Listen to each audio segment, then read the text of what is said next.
Fists pounded against the thick, chilled tempered glass, sending sharp, frantic echoes across the sprawling marble floors of the historic luxury hotel lobby in Savannah, Georgia. It was barely 8 in the morning on a Sunday in late July, yet the oppressive, suffocating southern humidity was already doing its work. Outside, the air felt like a wet blanket, creating a thick, weeping layer of condensation on the exterior of the double doors that led to the grand ballroom. Inside those doors, trapped within the aggressive, icy blast of the hotel's central air conditioning, the heavy, sweet scent of thousands of cut white gardenias and blush peonies was already starting to turn stale and suffocating. My 32-year-old sister, Tierney, stood on the wrong side of that locked glass. She was wearing a custom, hand-stitched silk wedding gown that cost more than most people's annual rent. Her palms were pressed flat against the unyielding surface. She hit the glass again, her diamond engagement and wedding rings clicking frantically and loudly against the barrier. Her perfectly applied bridal makeup was already streaked with dark lines of mascara, her face twisted in a mixture of disbelief and sheer terror. The venue manager stood safely behind the mahogany reception desk, keeping a measured, physical distance from the unfolding meltdown. He had his hands folded neatly behind his back, his posture rigid. He explained the situation with practiced, professional detachment, his voice carrying clearly over Tierney's sobbing. The contracting organization had formally withdrawn their financial authorization an hour ago. There was no personal contract on file to replace it. There was no valid insurance certificate covering the massive event. The multi-thousand-dollar deposit had been frozen. Under strict hotel policy, the ballroom could not be accessed by vendors, the bridal party, or arriving guests. The doors would remain locked until a valid payment method was presented. My mother, Odelia, stepped forward. Her face was flushed red underneath her expensive foundation. She pulled out her phone with shaking hands. Her voice was sharp enough to cut through the heavy tension in the room, demanding that the manager call me immediately. She told him that there had been a massive administrative error, that her eldest daughter was the chief operating officer of the foundation, and that I would fix it instantly. She expected me to swoop in, apologize for the inconvenience, and hand over the necessary funds. That had always been my designated role in this family. I was the fixer, the safety net, the one who cleaned up their messes while they took the credit. But I was not going to fix it this time. By the time my mother demanded they call my number, I was thousands of miles away, sitting in a different time zone entirely. I was resting in the dim, quiet transit lounge of an international airport in Tahiti, waiting for my final short connection to the island of Bora Bora. The tropical heat radiated through the massive floor-to-ceiling windows of the terminal, but sitting in the leather armchair, my skin felt icy cold. I reached into my canvas travel bag, my fingers brushing against my passport, and pulled out my smartphone. I had kept it on airplane mode for the last 24 hours, savoring the profound silence of my escape. I took a deep breath, steeling my nerves, and slid the toggle to turn the network connection back on. The device vibrated violently against my palm. The mechanical spasm was continuous and jarring, lasting for nearly a full minute as data rushed into the processor. Notifications flooded the glass screen faster than my exhausted eyes could process the names and timestamps. When the digital avalanche finally came to a halt, the red notification badge hovering over my phone application displayed a staggering, unbelievable number. 94 missed calls. Text messages from aunts, cousins, and family friends were stacked by the dozens, creating a digital wall of outrage. The early messages from Saturday night were full of self-righteous anger, demanding I turn my car around, drive back to the country club, and apologize on my knees to the bride. They called me selfish, bitter, and jealous. But the messages sent early this Sunday morning had shifted drastically. The venom had dissolved into sheer, unadulterated panic. The hotel would not let anyone inside the ballroom. The elite catering team was locked out in the loading dock, threatening to leave with the food. The florists were stranded in the parking lot. I did not reply to a single text. I only tapped on the most recent voicemail left by my mother. Her voice was pitched high, breathless with panic, echoing with the chaotic acoustics of the hotel lobby. She demanded I answer the phone immediately. In the background, Tierney was screaming loudly, yelling at a security guard that her makeup artists were trapped outside. Then Odelia's voice dropped into a venomous, desperate whisper directly into the receiver. "You have to fix this right now, Delaney. You're destroying this family. Pick up the phone and authorize the payment before Evander's family arrives. Do not do this to us." I deleted the audio file with a single swipe of my thumb. I did not feel the urge to call her back. I did not shed a single tear. My chest just felt entirely hollow, drained of the guilt that had kept me tethered to them for over 3 decades. Just 2 nights prior, the atmosphere had been vastly different. We were gathered in an exclusive, private dining room for the rehearsal dinner, crystal glasses clinking in cheerful toasts while waiters moved silently pouring expensive vintage champagne. Tierney had stood at the head of the long table, commanding the attention of the entire room, basking in the adoration of our relatives. She looked down at me, delivering her ultimatum with a perfect, chilling smile. "Pay $50,000 or do not come to my wedding," my sister had warned, her voice dripping with pure entitlement. "You are nothing without our money." Those words were the final turn of the rusty knife in my back. After 12 years of managing their finances, fixing their scandals, and sacrificing my own youth to keep the family charity afloat, she had the audacity to demand a ransom for my attendance. I had smiled back at her, stood up from the table, and said, "Enjoy your wedding." That night, I drove away and boarded a red-eye flight to the exact tropical paradise she had planned to visit. They thought I was throwing a tantrum. They genuinely believed I would crawl back before morning with a checkbook in my hand, ready to beg for their forgiveness and hand over $50,000 just to maintain the illusion of a happy family. Have you ever been blamed for a massive pile of wreckage that someone else created with their own 2 hands? Let me know in the comments, because what I am about to tell you will make your blood boil. Make sure to subscribe to hear the entire truth unfold. My family thought they were untouchable. But what I did not know at that exact moment in the airport lounge was that Odelia had already drafted an email designed to frame me for grand larceny and send me to federal prison. Fortunately, I have spent my entire life learning how to survive them. To understand how an older sister could walk away from her own flesh and blood on the eve of a wedding, leaving them stranded in a lobby in front of hundreds of wealthy guests, you have to understand the toxic architecture of our family. I am Delaney. I am 38 years old, and for the last 12 years, I have been the Chief Operating Officer of the Calderwood Educational Trust. I was the invisible anchor. I was the person who solved the legal problems, balanced the complex budgets, and ensured the charity functioned legally while my mother and sister treated it like their own royal court. In the twisted dynamic of our household, I was the designated scapegoat. Tierney was the golden child, a status she secured by simply existing and demanding constant attention. My mind holds a very specific collection of memories, a dark museum of pain I rarely allow myself to visit because the exhibits are too exhausting to look at. But sitting in that transit lounge in Tahiti, listening to their panicked voicemails begging me for salvation, the exhibits demanded to be seen. They validated every choice I made over the last 48 hours. The first exhibit belonged to a warm evening in late May during my high school graduation year. I had worked grueling late nights, studying by the flickering light of a cheap desk lamp while the rest of the house slept, eventually earning the title of valedictorian. My father, before he passed away, had been so incredibly proud. He organized a beautiful celebration dinner for me at my favorite downtown restaurant. He invited 20 of our closest family members and friends. I was wearing a new dress, feeling seen and valued for the first time in my life. But halfway through the appetizers, Tierney, who was only 12 at the time, was playing near the patio and broke a fingernail on a brick pillar.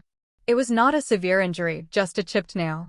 But she threw a massive, screaming tantrum, falling to the floor and claiming her hand was ruined forever.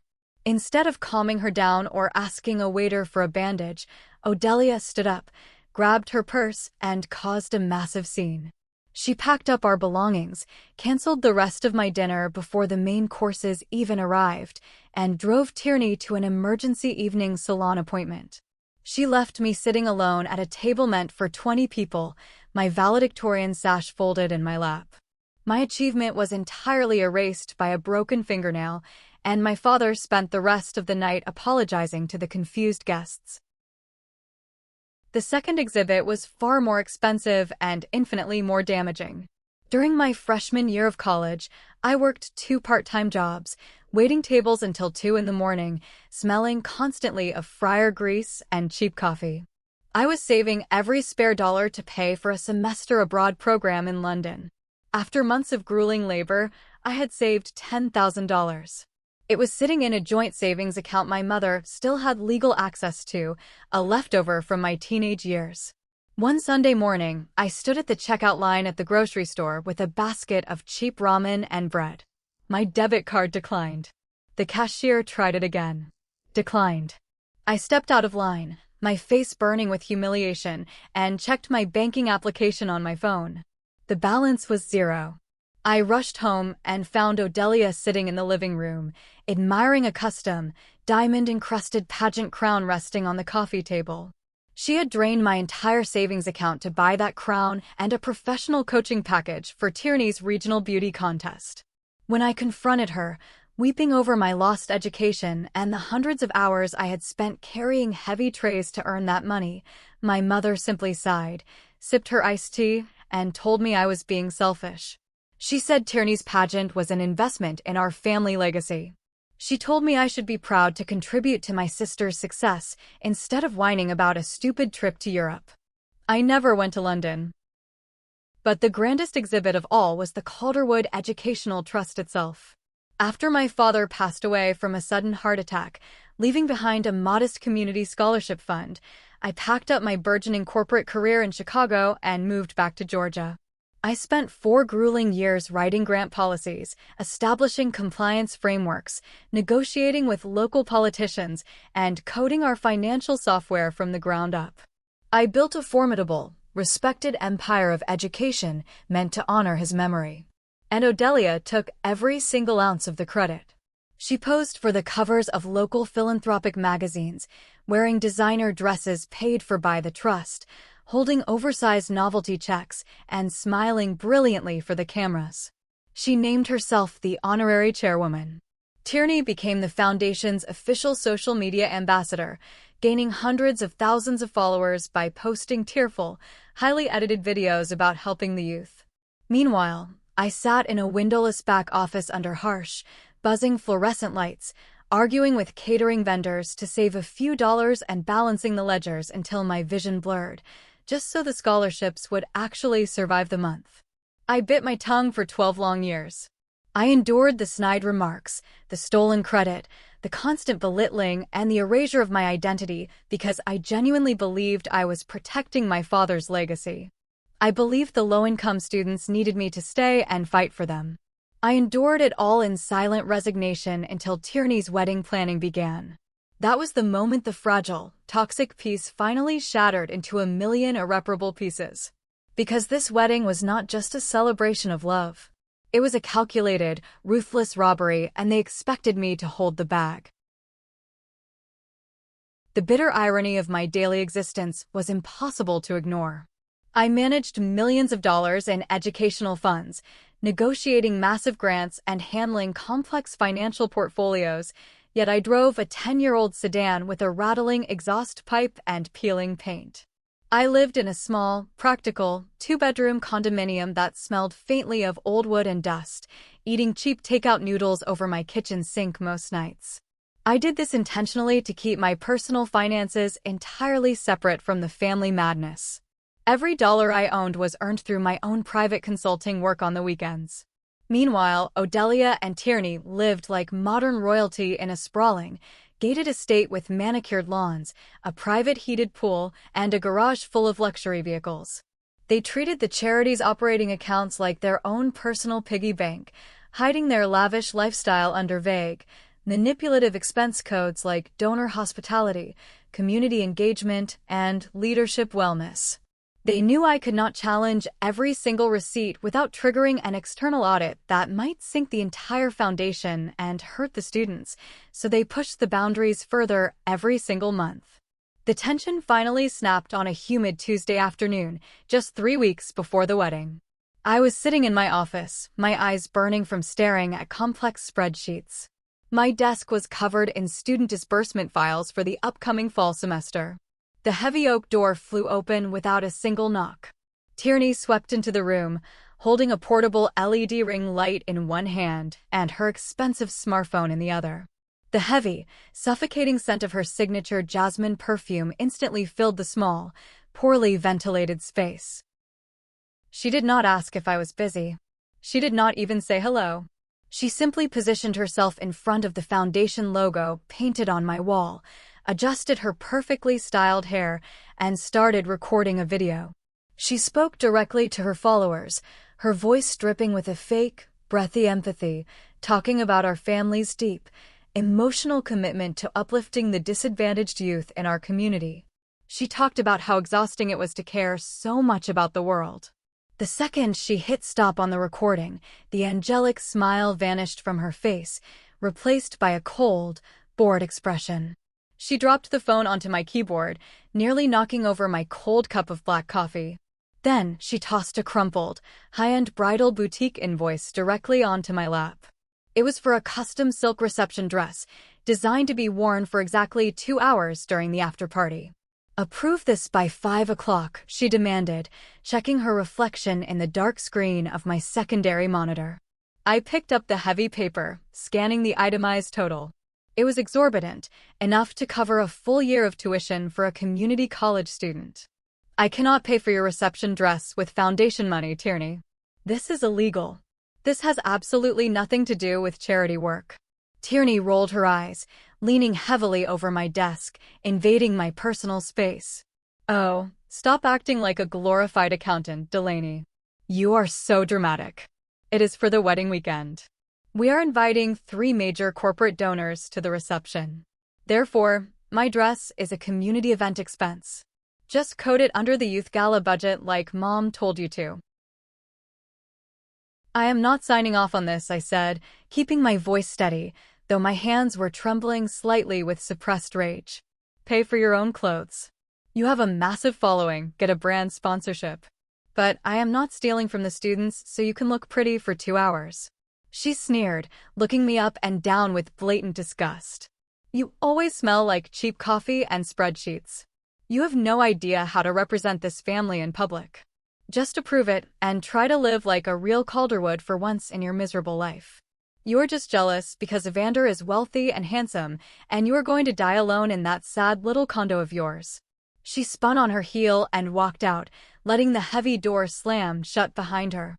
I logged into the financial system, pulled up the pending transaction queue, and officially rejected the invoice, leaving a clear digital note citing a violation of the restricted funding policy. I thought that was the end of it. I thought I had drawn a hard boundary. But the next morning, when I ran the daily reconciliation report before the rest of the staff arrived, my stomach dropped into my shoes. The money was gone. The transaction had been forced through the system overnight. I dug into the digital logs. Someone had used an executive override command to bypass my formal rejection. Someone had stabbed me in the back right inside my own system, utilizing a loophole I had warned them about years ago. The spark had caught the dry wood, and the fire was breathing right outside my door. It was no longer just a toxic family dynamic. It was systemic, documented financial fraud. The rehearsal dinner took place on a Friday evening in a private, oak-paneled dining room at an exclusive riverside country club, located just 20 minutes away from the hotel. The air in the room was thick with the smell of roasted prime rib, expensive Bordeaux wine, and the suffocating weight of generational wealth. Extended family members laughed loudly, clinking their crystal glasses, celebrating the impending union of 2 prominent families.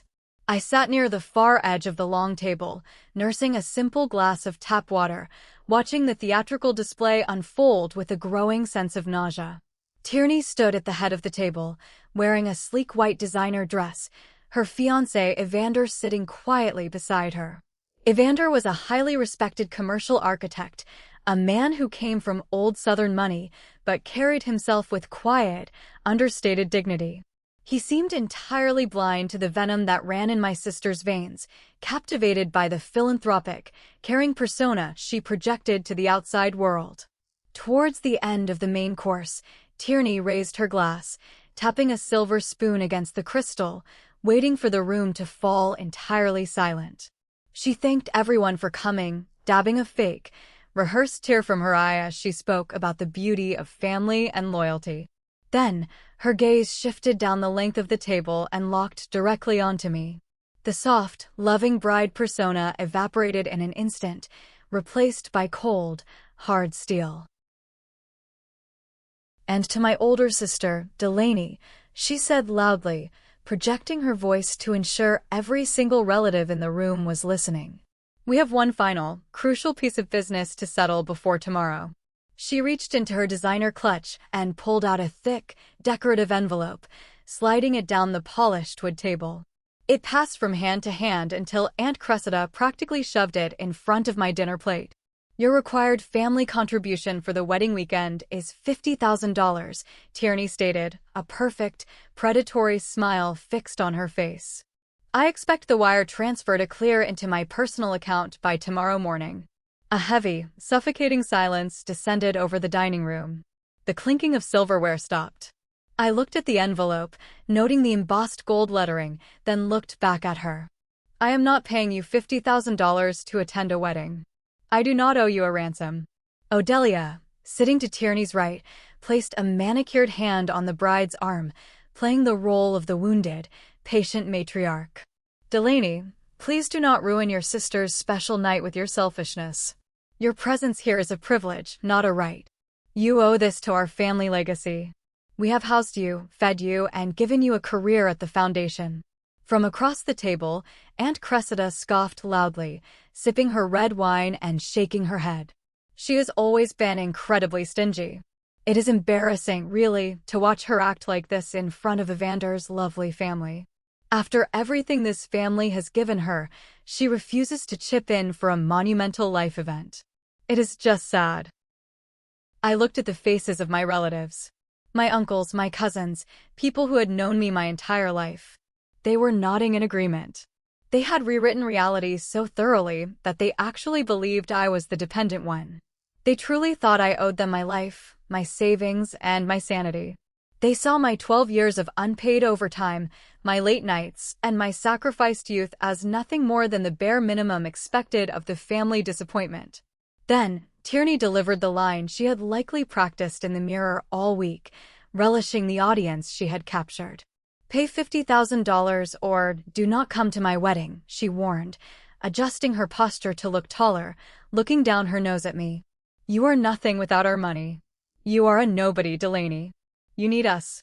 I did not scream. I did not throw my water glass across the room. I did not launch into a passionate defense of my character. The intense heat of anger that had been simmering in my chest for 12 years suddenly vanished, turning into pure, freezing ice. In that exact second, the emotional fog lifted. I saw them for exactly what they were, parasites convinced they owned the host. My heart rate slowed down. I pushed my chair back slowly. The wooden legs scraped loudly against the floorboards, the sound echoing in the silent room. I picked up my linen napkin, folded it meticulously into a perfect square, and placed it neatly beside my untouched plate of food. I looked directly at the bride, keeping my voice entirely level and devoid of any emotion. "Enjoy your wedding." I turned around and walked out of the dining room. The walk felt like a mile, but I kept my spine straight, never once looking back as the heavy wooden doors swung shut behind me. Tierney thought I was going home to cry into my pillow. She thought I would spend the night wrestling with my guilt before breaking down and writing a massive check to buy my way back into their good graces.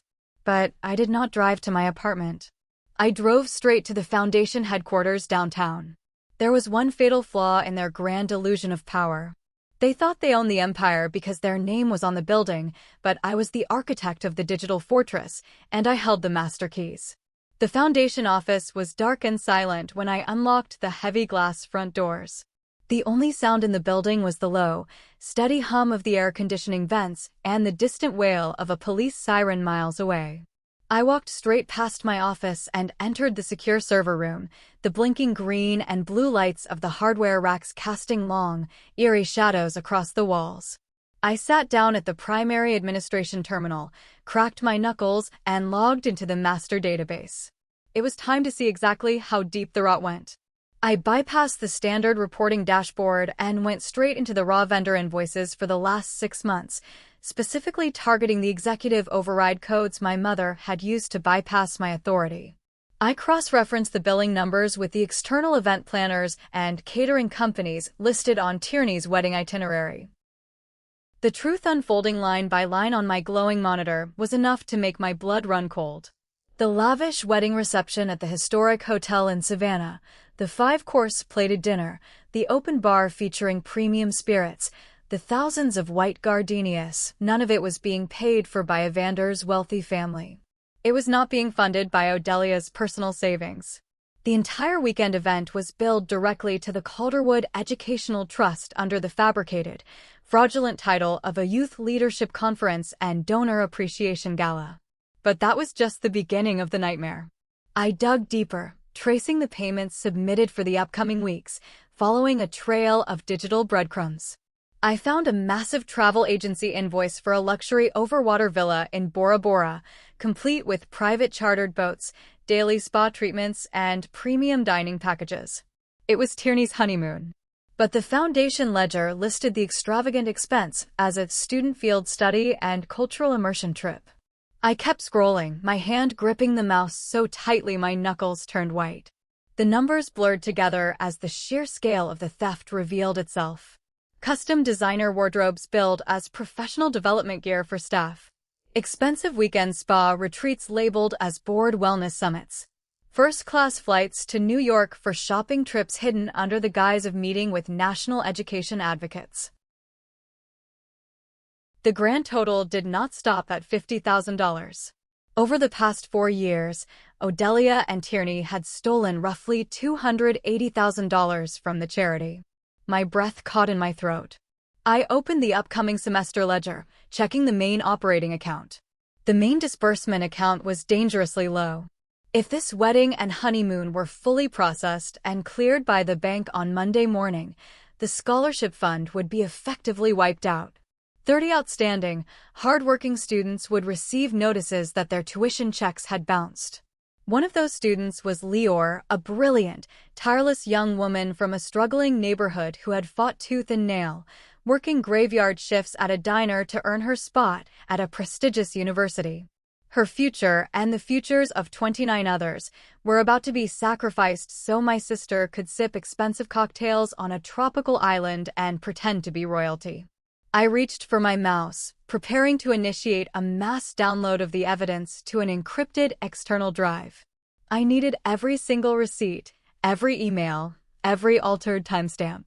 Suddenly, a bright red notification banner flashed across the top right corner of my monitor. An urgent system alert alarm chirped from the computer speakers, piercing the silence of the room. Permanent server deletion requested by Administrator Odelia Calderwood. Priority: urgent. Execution scheduled in 60 minutes. My heart slammed against my ribs. Odelia was not just stealing. She knew I had walked out of the rehearsal dinner, and she knew I would eventually check the books. She was initiating a scorched earth protocol from her laptop at the hotel.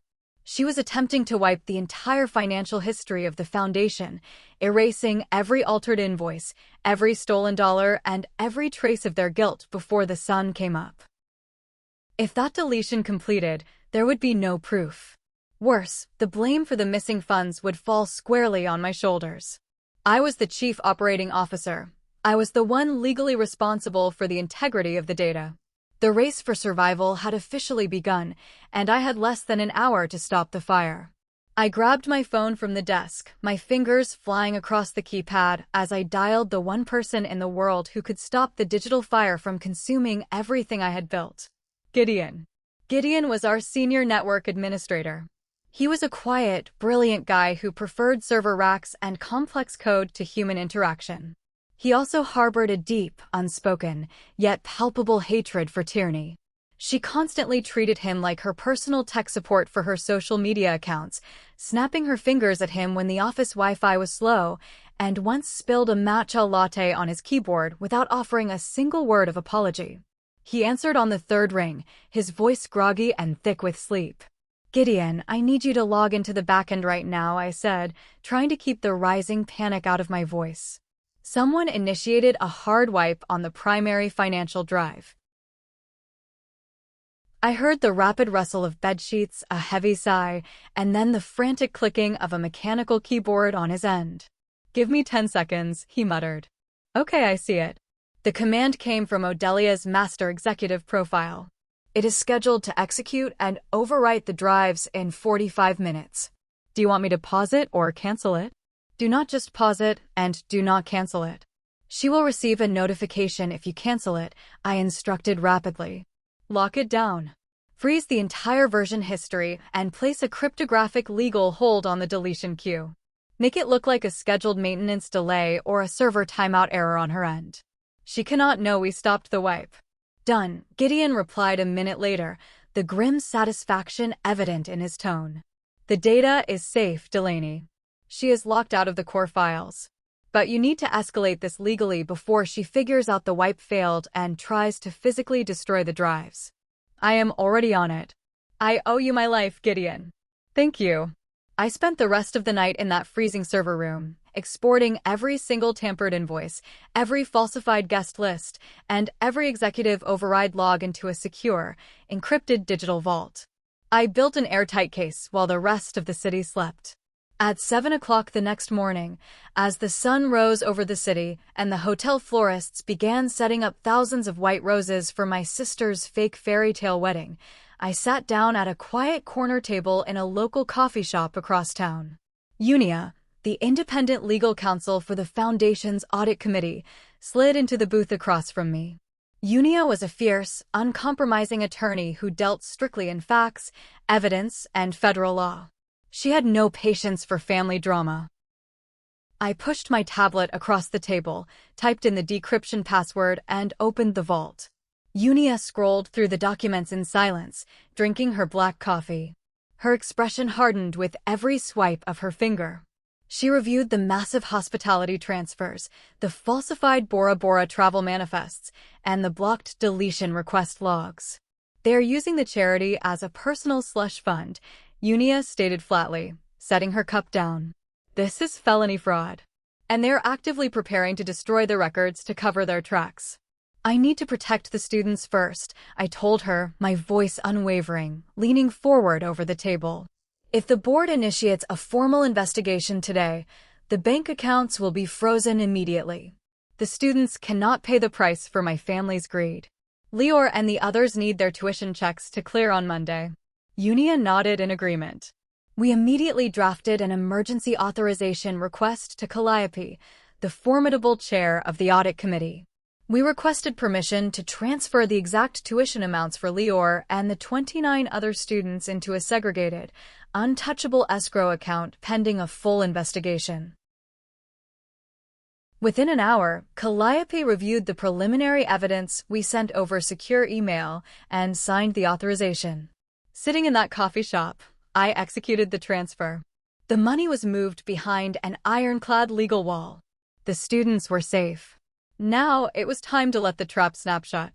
My mother and sister were currently sitting in luxury suites, drinking mimosas and getting their hair styled, believing they had successfully bullied me into submission and wiped the servers clean. They were planning their grand entrance, fully confident in their absolute power. If you were in my position, holding the ultimate power to destroy their lives and expose their crimes, would you call the police immediately, or would you wait until they climbed to the very highest step of their pedestal before pulling the ladder away? Let me know your thoughts in the comments. And if you are enjoying this story and want to see exactly how hard they hit the ground, please comment, "I'm win." That is the secret code for everyone who has made it this far, and I will be reading and hearting every single comment with that phrase. The screen of my phone lit up again, casting a harsh blue glare across the dark wood of the coffee shop table. It was Aunt Cressida. The text message preview was long enough to fill the entire display. She called me an ungrateful parasite. She said I was a bitter, aging woman who could not stand to see her younger sister find true love. She warned me that if I did not wire the $50,000 by noon, I would be permanently erased from the family tree. I watched the text bubble pop up, followed by another, and then another. A digital firing squad composed of my own flesh and blood. I did not block her number just yet. I let the messages roll in, feeling a strange, hollow calm settling over my chest. Unia finished reading through the encrypted files on my tablet. She set her empty coffee cup down and looked at me, her expression unreadable. She reached into her leather briefcase and pulled out a manila folder, sliding it across the table. While you were busy securing the student funds and isolating the fraudulent invoices, Unia said, her voice low and steady, I had my forensic team pull the exact file your mother tried to permanently delete from the server last night. We bypassed her executive override and restored the document. You need to read this, Delaney. Prepare yourself. I opened the folder. Inside was a printed copy of an official internal human resources incident report. It was drafted on the Foundation's official letterhead, bearing the forged signature of the board's ethics committee chair. I started reading the first paragraph, and the blood drained from my face, leaving my skin entirely cold. The report was a meticulously crafted frame-up. It formally accused me, the chief operating officer, of masterminding a complex embezzlement scheme. It detailed how I had supposedly manipulated vendor invoices for years to fund a lavish, secret lifestyle. It claimed that Odelia and Tierney had just discovered my crimes and were preparing to turn me over to the authorities. But the true horror was buried in the final paragraph. I traced my finger over the printed words, my vision swimming. The paragraph stated, the suspect, Delaney, has shown erratic behavior and flight risk tendencies. We have reason to believe she intends to flee the country with the stolen funds to a non-extradition jurisdiction before the upcoming federal audit. Look at the second page, Unia instructed gently. Look at the digital metadata. I flipped the page. The server log detailed exactly who had created the document and who had edited it. Odelia had created the initial draft 2 weeks ago. But the document had been opened and modified just 3 days ago. The user account attached to the final edit belonged to Tierney. My sister had logged in. She had scrolled down to the bottom of the page. And she had typed that specific sentence about me fleeing the country. A wave of profound nausea washed over me. 3 days ago was the exact day I had casually mentioned my upcoming solo vacation to Bora Bora in the family group chat. I had told them I booked a quiet retreat to celebrate finishing the fiscal year. Tierney had responded with a laughing emoji, calling it a sad, lonely trip. She had not just mocked me. She had weaponized my itinerary. She knew I was flying to Bora Bora. She logged into the server and added that sentence to make my innocent vacation look like a desperate escape from justice. If Odelia's deletion protocol had worked, all the real evidence would have vanished, leaving only this forged incident report and my empty apartment. They were not just stealing money for a wedding. They were actively plotting to send me to federal prison to cover their tracks. The last remaining thread of familial loyalty I held in my heart snapped. It did not tear slowly, it shattered into dust. I realized I was not dealing with a spoiled bride and an enabling mother. I was dealing with predators who would gladly feed me to the wolves if it meant keeping their designer shoes clean. I closed the folder and handed it back to Unia. Keep it safe. Add it to the pile. They dug their own grave, Unia said, sliding the folder back into her briefcase. The moment they put their digital fingerprints on a forged legal document, they crossed the line from civil liability into federal fraud. What is your next move? I am going to let them dig a little deeper, I replied, standing up from the booth. I have a flight to catch. Tierney thought her forged document was the perfect trap. She thought she had outsmarted the quiet, boring sister who spent her life staring at spreadsheets. She wanted to paint a picture of a criminal fleeing the country. I decided it was time to give her exactly what she wrote, but on my own terms. I walked out of the coffee shop, tossing the physical SIM card containing my family's cellular plan straight into a storm drain on the corner of the street. It was time to see who was really going to be running from the law. Friday afternoon arrived with a heavy, suffocating heat that baked the asphalt of the city streets. It was exactly 24 hours before Tierney was scheduled to walk down the aisle. The entire family was consumed by a frenzy of final dress fittings, luxury spa appointments, and rehearsal preparations, entirely unaware that the ground beneath their feet had already crumbled away. I sat in my apartment, surrounded by packed suitcases and the quiet hum of the refrigerator. The space felt different now. It was no longer a temporary refuge from my family. It was the starting line of my actual life. I opened my personal laptop and drafted my formal letter of resignation. I kept it brief, professional, and devoid of any emotional language. I stated that effective immediately, I was stepping down from my role as Chief Operating Officer of the Calderwood Educational Trust. I attached a secure, encrypted link containing the final master hard drive backup, ensuring the Independent Audit Committee had full access to the unaltered financial records. I clicked send, watching the progress bar fill up and vanish. The moment the email left my outbox, a physical weight lifted from my shoulders. It felt as though I had been carrying a massive boulder up a steep hill for 12 years, and I had finally decided to just let it roll away. I spent the next hour systematically erasing my digital footprint from their world. I logged into my banking portal and severed the final ties to any legacy accounts my mother still had viewing access to. I called the telecommunications provider and officially removed my name and device from the shared family plan, paying the early termination fee without a second thought. I opened the location-sharing application on my phone, the one Odelia insisted we all use for safety reasons, and toggled the switch to off. I watched my little blue dot vanish from their map forever. I carried my luggage down to my old, rattling sedan. The drive to the international airport took less than 40 minutes, but every mile felt like a victory lap. The steering wheel was warm under my palms, the radio played a soft, upbeat melody, and for the first time in over a decade, my phone was entirely silent. No demands for emergency vendor payments. No frantic texts about floral arrangements.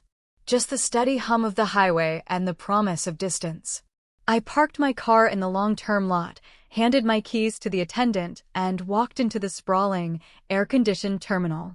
The chaotic energy of travelers rushing to their gates wrapped around me like a comforting blanket. I checked my bags all the way through to Bora Bora, bypassing the domestic terminals and heading straight for international departures. As I sat in the premium lounge, waiting for my boarding zone to be called, I allowed myself to reflect on the sheer absurdity of the situation. My family was currently sipping champagne in a luxury hotel suite, congratulating themselves on their brilliance. They thought they had successfully bullied the family scapegoat into submission. They thought the $50,000 would magically appear in their accounts by morning. They thought the foundation servers were wiped clean, burying their theft forever. They thought I was the lightning rod that would absorb the shock of their crimes. But when you remove the lightning rod, the storm does not just disappear. It strikes the highest, most arrogant point in the field. My flight was called. I walked down the jet bridge, feeling the cool, recycled air of the aircraft cabin rush over my face. I found my seat by the window, buckled my belt, and looked out at the tarmac. The engines roared to life, a deep, vibrating sound that rattled the plastic tray tables.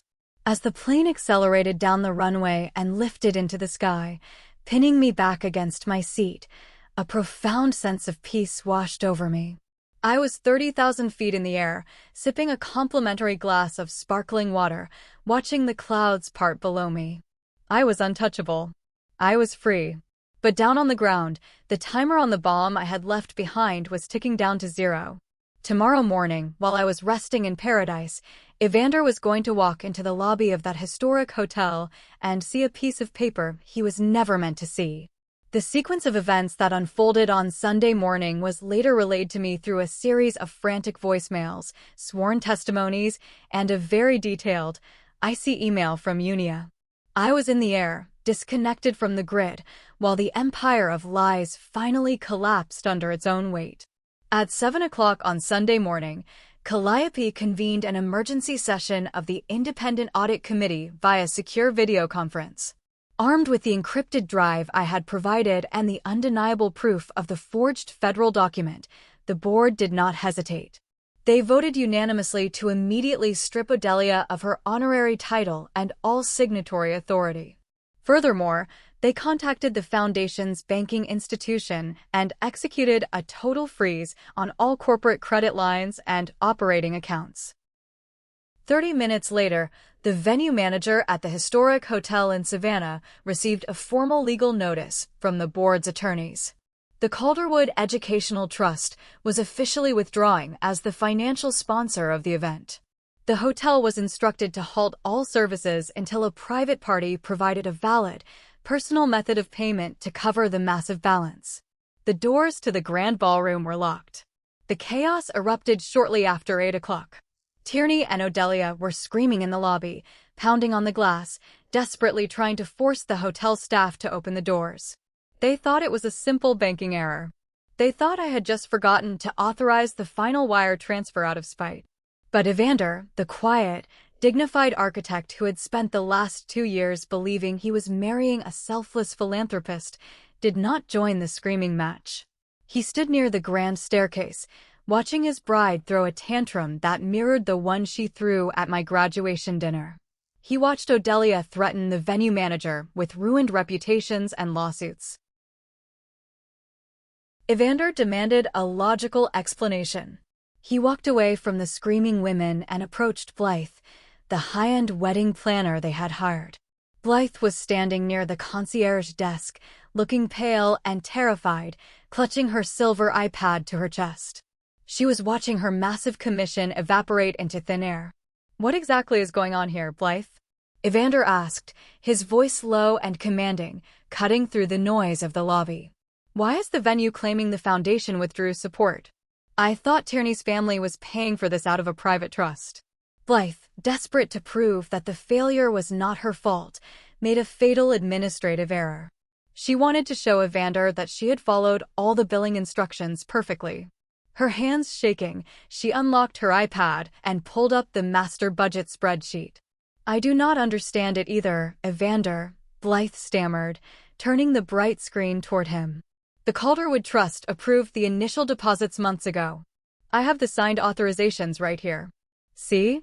It was billed under the Foundation's community outreach program." Evander narrowed his eyes, leaning in to read the glowing screen. He saw the Foundation's logo at the top of the invoice. He saw the description, Youth Leadership Conference and Donor Appreciation Gala. Youth leadership?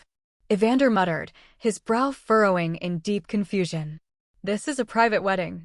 Why is it coded as a charity conference? Blythe swiped to the next page of the document, digging the hole even deeper. Odelia instructed us to use specific billing codes for tax purposes.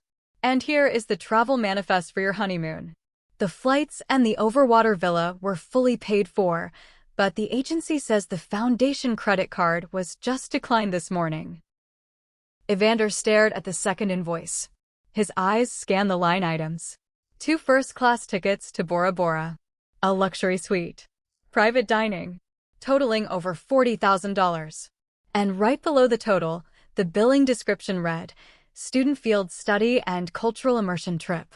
The realization hit him like a physical blow to the chest. He was not marrying a wealthy heiress who dedicated her life to charity. He was marrying a thief. He was marrying a woman who used the identities of impoverished students to fund her luxury vacations and designer dresses. He realized that the entire philanthropic persona Tierney presented to his elite family was a hollow, fraudulent mask paid for by stolen money. When I finally landed in Bora Bora, the tropical air warm and fragrant, I connected my phone to the airport Wi-Fi. Alongside the 94 missed calls, there was an email from Unia. Attached was an audio file recorded by a security camera in the lobby, which the hotel had provided to the legal team for liability purposes. I pressed play. Over the sounds of Tierney sobbing and Odelia yelling, I heard Evander's voice. It was not angry. It was cold, precise, and utterly terrifying. The audio recording from the lobby continued to play in my ear as I stood near the baggage carousel in Paradise. Evander turned away from the wedding planner and walked slowly toward the locked ballroom doors. Tierney saw him approaching and immediately threw herself into his arms, weeping dramatically, smearing her expensive makeup onto the lapel of his tailored suit. "Evander, do something," Tierney wailed, clutching his jacket. "Delaney is doing this. My sister is a jealous, psychotic monster. She is trying to ruin our special day because she is bitter and alone. You have to pay the venue, baby. We can sue her later." Evander did not wrap his arms around her. He stood perfectly still, letting her cry against his chest for a long, agonizing moment. Then, he placed his hands on her shoulders and pushed her back, holding her at arm's length. "I just spoke to Blythe," Evander said, his voice carrying clearly over the ambient noise of the lobby. "I saw the master ledger. I saw the billing codes for the reception and the honeymoon." Tierney froze. The theatrical sobbing stopped instantly, replaced by a deer-in-the-headlights stare. Odelia, standing a few feet away, suddenly went very quiet. "It was an administrative mistake," Tierney stammered, her eyes darting around the room, looking for an escape route. "Delaney handles all the paperwork. She must have miscoded the invoices on purpose to frame us. I told you she was crazy." Evander pulled his phone from his pocket. While Tierney had been screaming at the glass doors, he had made a brief, decisive phone call to his own family's corporate attorney. His lawyer had immediately contacted Unia, requesting a summary of the situation to protect Evander from any impending legal fallout.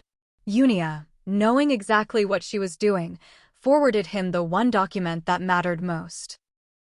Evander held his phone up, showing Tierney the screen. It was the Human Resources Incident Report, the forged document accusing me of embezzlement. "My lawyer just received this from the Foundation's independent counsel," Evander stated, his tone devoid of any warmth. "They sent the metadata logs along with it. This document claims your sister is a criminal who plans to flee the country. But the server history shows that you logged in 3 days ago and typed that exact sentence yourself. You forged a federal document, Tierney." Tierney's mouth opened and closed, but no sound came out. The color drained entirely from her face. "You did not just steal money from a scholarship fund to pay for those flowers," Evander continued, gesturing to the locked ballroom. "You tried to send your own sister to federal prison to cover your tracks.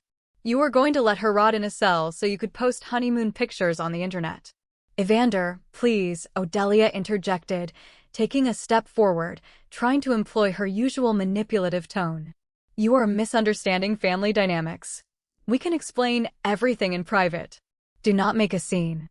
Do not speak to me," Evander snapped, holding a hand up to silence her. He looked back down at Tierney, disgust radiating from every feature on his face. "I am an architect. I build things meant to last. I do not build my life on a foundation of stolen money and perjury. We are done." He reached down, took Tierney's left hand, and smoothly pulled the massive diamond engagement ring off her finger.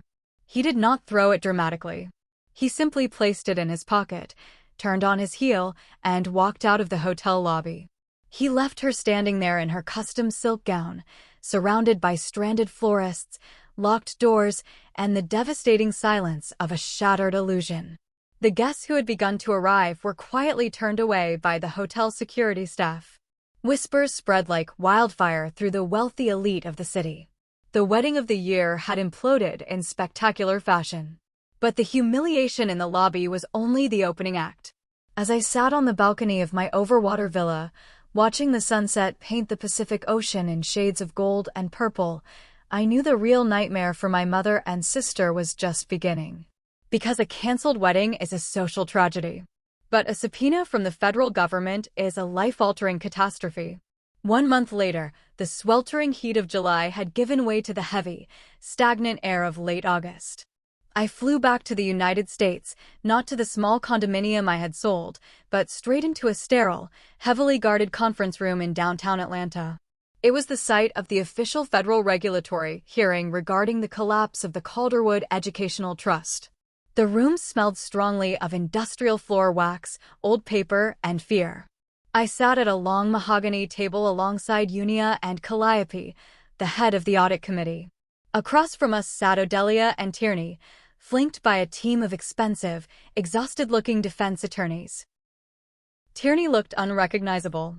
The glowing, arrogant social media influencer was gone. Her hair was pulled back into a severe, messy bun. She wore a plain, nondescript gray suit that swallowed her frame. She kept her eyes fixed firmly on the polished wood of the table, her hands trembling in her lap. Odelia, however, sat with her spine rigid, her chin tilted up, still desperately clinging to the delusion that she could manipulate her way out of a federal indictment. The federal arbitrator, a stern woman with steel-rimmed glasses, began the proceedings. She laid out the mountain of evidence Unia and I had compiled. The falsified invoices. The luxury vacations coded as field trips. The $250,000 drained from the scholarship accounts. When it was her turn to speak, Odelia deployed her final, desperate strategy. She played the victim. "I am merely an honorary chairwoman," Odelia stated, her voice dripping with practiced sorrow. "I trusted the people beneath me. I trusted the chief operating officer, my own daughter, Delaney, to manage the books. And when she abandoned us, I trusted Thaddeus, our chief financial officer. If there was financial mismanagement, it was due to their gross incompetence, not my malice." She was trying to throw the weak-willed CFO under the bus to save herself. But Unia had anticipated this move. The door to the conference room opened and Thaddeus walked in. He looked terrified, sweating through his cheap dress shirt, but he was carrying a thick, hard-bound binder. He sat down next to the arbitrator and opened it. Thaddeus had realized weeks ago that he was being set up as the fall guy. To save his own skin and secure an immunity deal, he had printed out every single email, text message, and internal memo Odelia had ever sent him. "I have documentation," Thaddeus said, his voice cracking slightly. He pushed the binder across the table.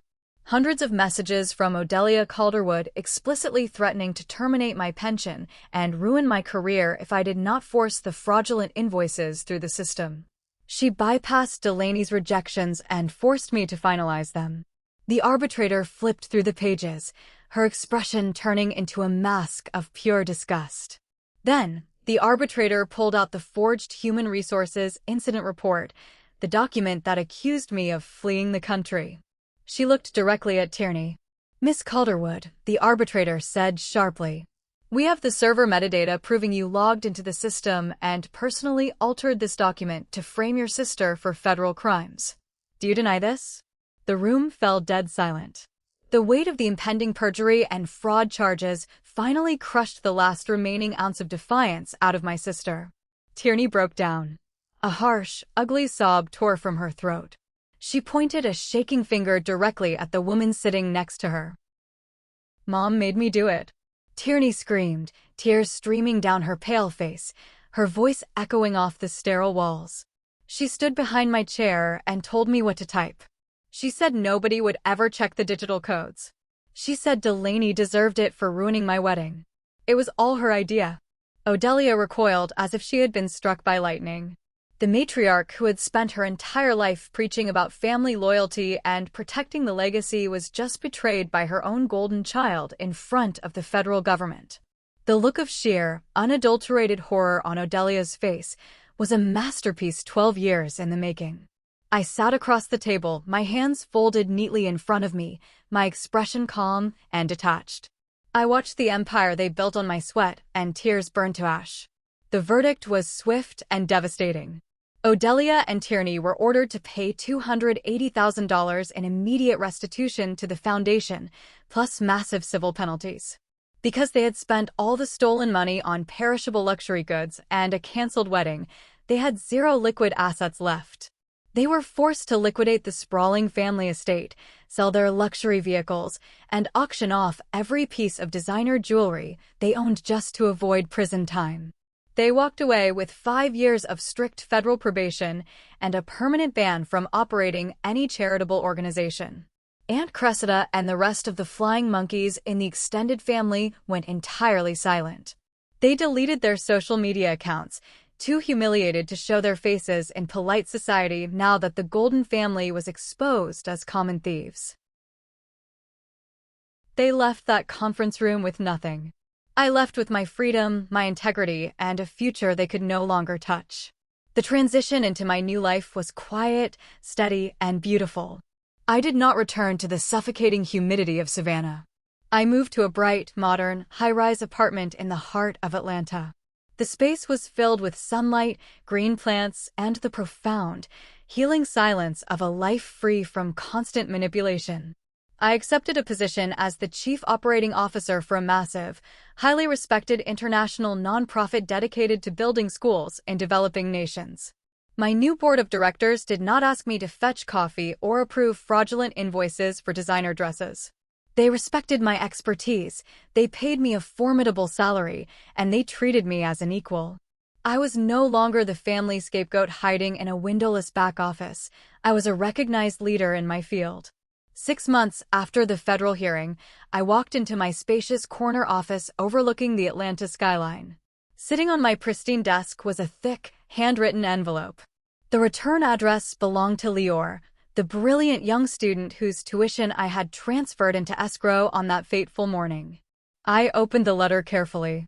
Lior wrote to tell me she had just made the dean's list for the 2nd semester in a row. She thanked me, not just for the money, but for fighting the invisible war to protect her future. She wrote that she knew the foundation had gone through a massive legal restructuring, and she had heard rumors about what I sacrificed to keep the scholarship program alive. "You saved my dream," she wrote at the bottom of the page. "I will not waste it."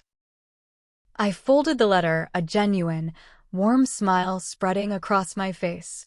That single piece of paper was worth more than every diamond ring and custom silk gown my sister had ever tried to steal. Later that afternoon, a courier arrived at my office with a small, velvet-lined wooden box. It was a package sent by Calliope and the newly restructured, fully independent board of the Calderwood Trust. I opened the lid. Resting on the dark velvet was a heavy, gold-plated fountain pen. It was my father's pen. The exact instrument he had used to sign the original charter documents decades ago. It was the pen Odelia had stolen from my desk to sign her forged checks and parade around at gala events. The board had recovered it during the seizure of the family estate and unanimously voted to return it to the only person who actually possessed the integrity to wield it. I picked it up, feeling the familiar, comforting weight of the metal in my hand. The legacy was finally clean. The ultimate irony of the entire saga was not lost on me. Tierney and Odelia had spent their entire lives obsessed with projecting an image of superiority, wealth, and power. They treated the people around them as stepping stones, convinced that the rules of gravity did not apply to them. They built a towering, glittering castle in the sky. But they forgot one crucial detail. I was the one maintaining the pillars. I was the one reinforcing the foundation with my unpaid labor, my silence, and my endless patience. When they decided to push me out, when they demanded a $50,000 ransom for the privilege of standing in their shadow, they did not just insult me. They handed me a sledgehammer. And when I swung it, I did not just break their windows. I shattered the entire foundation. Their fake success was entirely dependent on my real sweat. If you are listening to this and you find yourself in a similar position, I need you to hear these words clearly. Filial piety, family loyalty, and blood relations do not equal a blank check for abuse. You are not obligated to set yourself on fire just to keep your toxic relatives warm. Many of us are raised to believe that setting boundaries is an act of betrayal. We are told that we must endure the disrespect, the financial exploitation, and the emotional manipulation because family is everything. But a family that requires you to shrink yourself, surrender your hard-earned money, and sacrifice your mental health to maintain their delusions is not a family.